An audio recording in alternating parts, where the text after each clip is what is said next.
یہ ہے تعمیر نیوز، تعلیم، ترقی اور تعمیر مستقبل کی آواز۔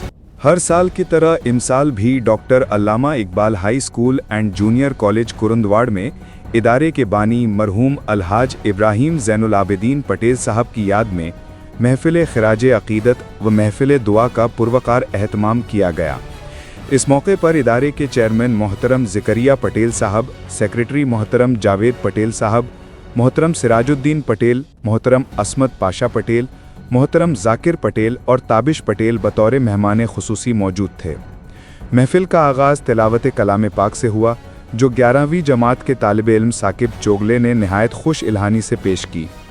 اس کے بعد 10 جماعت کی طالبات قرت پٹیل اور طاہرہ ملا نے نعت رسول مقبول صلی اللہ علیہ وسلم پیش کر کے محفل کو روح پرور بنا دیا۔ پروگرام کی غرض و غایت پر روشنی ڈالتے ہوئے پرنسپل سجاد پٹیل صاحب نے سامعین کو مخاطب کیا۔ بانی ادارہ مرحوم الحاج ابراہیم زین العابدین پٹیل صاحب کی خدمات اور شخصیت پر اپنے خیالات کا اظہار ابراہیم فیض نے کیا۔ اس کے بعد مولانا ارشاد صاحب نے مرحوم کے حق میں دعا کرائی۔ رسم شکریہ کے بعد یہ باوقار محفل کامیابی کے ساتھ اپنے اختتام کو پہنچی۔ اس موقع پر شعبہ ثقافت کے ذمہ داران، اسکول، ہائی اسکول اور کالج کے تمام تدریسی و غیر تدریسی عملے اور طلباء کی مشترکہ محنت قابل ستائش رہی، جن کی کوششوں سے یہ پروگرام کامیاب ہوا۔